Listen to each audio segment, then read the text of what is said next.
ये बात है 2018 की, जब हर दिन मेरी ज़िंदगी में एक लड़ाई हुआ करता था। एक छोटी सी कंपनी में मैं काम करता था। तनख्वाह मात्र 12,000 रुपये। इतनी कमाई में अपना खर्चा निकालना, कुछ पैसा घर भेजना थोड़ा मुश्किल था पुणे जैसे बड़े शहर में। उस वक्त वो पैसा सिर्फ नोट नहीं था, वो मेरी रोटी था, मेरी उम्मीद था और मेरा साहस था। महीने की 12 तारीख थी और मुझे मेरी सैलरी कैश में मिली थी। मैं काफ़ी एक्साइटेड था। मुझे लगा मुझे अपने एक दोस्त के पास जाना चाहिए उस सैलरी का कुछ हिस्सा एंजॉय करने के लिए।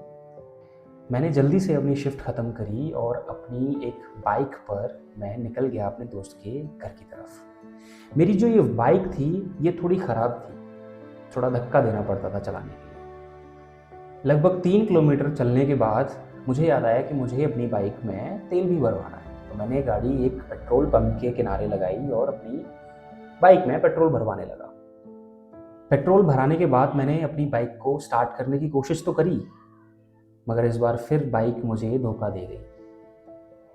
मैंने काफ़ी कोशिशें करी, 10 मिनट, 15 मिनट, 20 मिनट लगातार उसको धक्का देके कोशिश करने लगा स्टार्ट करने की, पर बाइक थी कि स्टार्ट होने का नाम नहीं ले रही थी।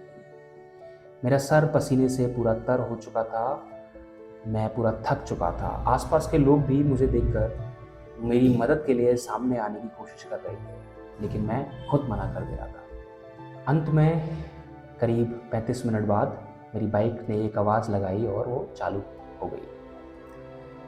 दिल खुश हो गया, लगा कि अब दिन अच्छा जाएगा और मैं अपनी बाइक पर सवार होकर निकल गया अपने दोस्त के रूम की तरफ। पर मुझे पता नहीं था कि असली परीक्षा अभी बाकी है। करीब 5 से 8 किलोमीटर दूर जाने के बाद मुझे भूख लगी। मैंने जल्दी से अपनी गाड़ी एक कार्ट के बगल में लगाई और उसको मैंने एक ब्रेड ऑमलेट का ऑर्डर दे दिया। मेरी एक आदत है, जब भी मैं कुछ ऑर्डर करता हूँ तो सबसे पहले मैं अपनी जेब देखता हूँ कि क्या मेरी जेब में पैसा है या नहीं है, क्योंकि मैं कैश लेकर चल रहा था। सारा सैलरी कैश लेकर चल रहा था पीछे की पॉकेट में। जैसे ही मैंने अपनी जेब टटोली, मुझे पता चला कि मेरी जेब में पैसे नहीं हैं। मानो मेरे पैरों के नीचे से ज़मीन खिसक गई। मेरे कान लाल हो गए, पसीना माथे से बहने लगा, क्योंकि ये सिर्फ पैसा नहीं था, ये था मेरे महीने की राशन की कमाई। ये था मेरे महीने भर का गुजारा। मैं खड़ा खड़ा वहाँ सोचता रहा। वहाँ मैं सदमे में चला गया कि अब मेरा क्या होगा, मेरा खर्चा कैसे चलेगा, कौन मुझे खाना खिलाएगा। और मैं उस पड़ी हुई चेयर पर बैठ गया। मुझे कुछ समझ नहीं आ रहा था। मैं इधर उधर देख रहा हूँ चेयर के पास, देख रहा हूँ बाइक के पास कि कहीं तो मेरी वो पैसों की गड्डी पड़ी मिल जाए मुझे। मैंने फैसला किया कि मैं उस रास्ते वापस जाऊंगा जिस रास्ते से मैं आया हूँ, अपने पैसे को ढूंढते हुए। मैंने गाड़ी घुमाई और निकल पड़ा। मैंने उस हर मोड़, हर नुक्कड़, हर गली, हर रास्ते उस पैसे को देखता हुआ मैं गया, मगर मुझे वो कहीं नहीं मिला। आखिर में मैं उस पेट्रोल पंप पर पहुंचा जहां मैं करीब आधे घंटे तक अपनी गाड़ी को धक्का दे रहा था। मैं जैसे ही उस पेट्रोल पंप पर पहुंचा, मैंने देखा कि पूरा पैसा, सारा का सारा पैसा उसी जगह, उसी तरीके से गड्डी का गड्डी पड़ा हुआ है जहां मैं बाइक अपनी स्टार्ट कर रहा था।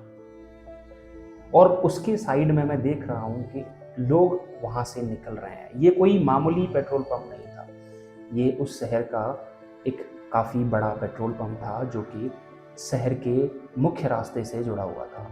ये देखकर मुझे ऐसा लगा कि ये संभव कैसे है कि इतना मुख्य पेट्रोल पंप और इतना मुख्य रास्ता, वहाँ ये सारा पैसा किसी ने क्यों नहीं देखा। अंदर से मैं खुश तो था, लेकिन मैं भावुक हो गया।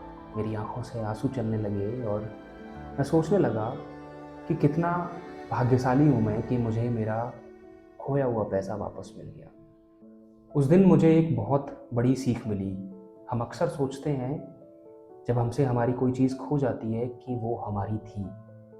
असल मायने में वो चीज़ उसके पास पहुंच जाती है जिसकी उसे सबसे ज़्यादा ज़रूरत थी। क्योंकि यही सेम चीज़ मेरे साथ हुई, हूबहू। मुझे लगता है कि उस दिन जो पैसा वहाँ मेरा गिरा, उस पैसे की ज़रूरत सबसे ज़्यादा मुझे थी, क्योंकि उस समय उस 1 घंटे और 1.5 घंटे के दरमियान उस रास्ते से कई लोग गुजरे। अगर उस पैसे की ज़रूरत मुझसे ज़्यादा उनमें से किसी भी व्यक्ति को होती तो शायद वो पैसा उसे मिल जाता।